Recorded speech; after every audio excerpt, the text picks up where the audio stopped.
Liberté et justice sociale, des slogans qui nous rappellent le déclenchement de la révolution il y a 4 ans, le 25 janvier 2011, alors que dans sa dans son 4e anniversaire, ici a appelé le peuple égyptien au changement. Mesdames et messieurs, bonsoir et bienvenue dans cette édition spéciale du direct, votre émission semi-quotidienne est diffusée 5 jours par semaine. En fait, aujourd'hui, c'est-à-dire le dimanche 25 janvier 2015, l'Égypte commémore le 4e anniversaire de la révolution égyptienne déclenchée en 2011. Les autorités ont d'ailleurs décidé d'annuler toutes les célébrations cette année.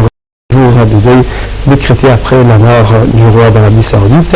En fait, nous avons au studio du Matin International pour avoir plus d'analyse, pour avoir plus d'explications. Nous avons l'historien, l'analyste politique, M. Mahmoud Saad, nous a toujours bienvenue. Aujourd'hui, comme je viens d'annoncer à nos chers téléspectateurs aujourd'hui, l'Égypte commémore le 4e anniversaire de la révolution du 25 janvier 2011. Ces jours-ci, il y a quelques jours, c'était la mort du roi de l'Arabie Saoudite, le roi Abdallah. Enfin, Salman Abdelaziz a pu monter au trône après la mort d'Abdallah. Et selon lui, pas de changement politique au sein de l'Arabie Saoudite et pas de changement politique sur la politique extérieure suivie par l'Arabie Saoudite. Donc c'est une question très importante dont on va discuter, mais permettez-moi de vous montrer ce reportage signé d'Al-Wakam.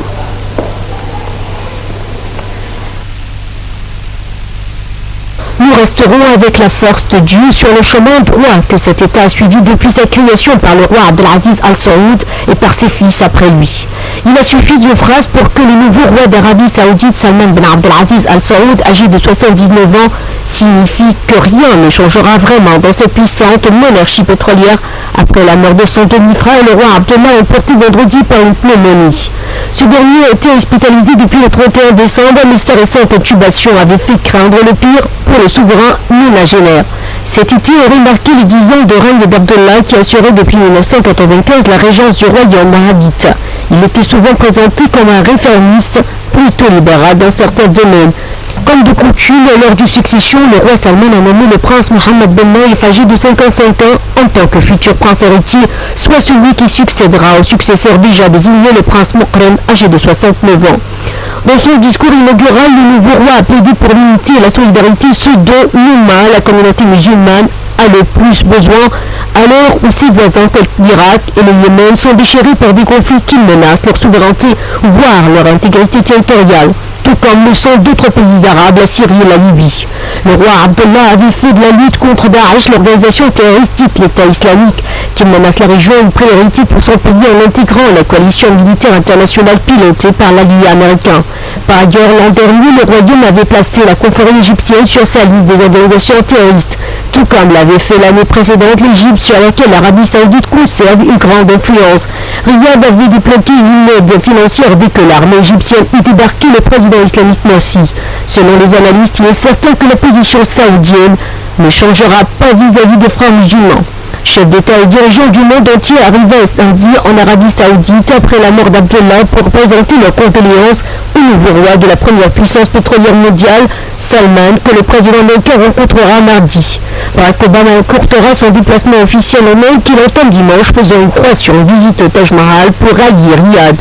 Vendredi, le président américain avait salué en Abdallah un homme sincère et courageux et en l'Arabie un partenaire précieux. Des dirigeants d'autres pays de la coalition comme le Premier ministre britannique David Cameron et le président français François Hollande étaient attendus samedi à Riyad, où le chef de la diplomatie iranienne a été accueilli par des dirigeants saoudiens à sa descente d'avion. Le président turc Recep Tayyip Erdogan, le premier ministre pakistanais Nawaz Sharif, le président soudanais Omar al-Bashir et des chefs d'État du Golfe ont eu le temps de faire le voyage pour une cérémonie funéraire sans apparat. La dépouille d'Abdallah a été enterrée dans un cimetière public sous une modeste pierre tombale. Le président palestinien Mahmoud Abbas, irakien Fouad Mansour ont rallié Riyad après après ses funérailles alors que le chef d'État du Gabon, Ali Bongo, a été un des premiers à arriver samedi, suivi des Africains selon les médias officiels. Le nouveau souverain âgé de 79 ans et qui souffre de problèmes de santé a reçu vendredi l'allégeance symbolique des Saoudiens comme le veut la tradition.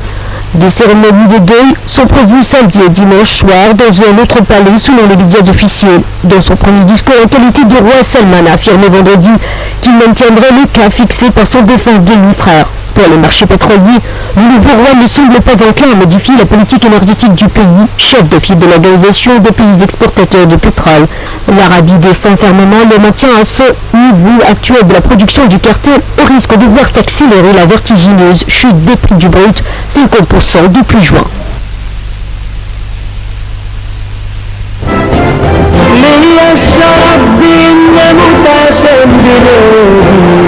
وست أهلي الأبيض عشان فداك دم كل حاجة مصر في البرد واقف بحمي أرض الهربي وفي عز شمس الحر عمري ما أكون عجيب حبك يا بلدي جوه قلبي ملوش مثيل ظابط أو مجند أو أمين من بربي ليا قد البطول مقبلش عالبلد دي أي شيء مشين ونمت بدر دمي في القلوب.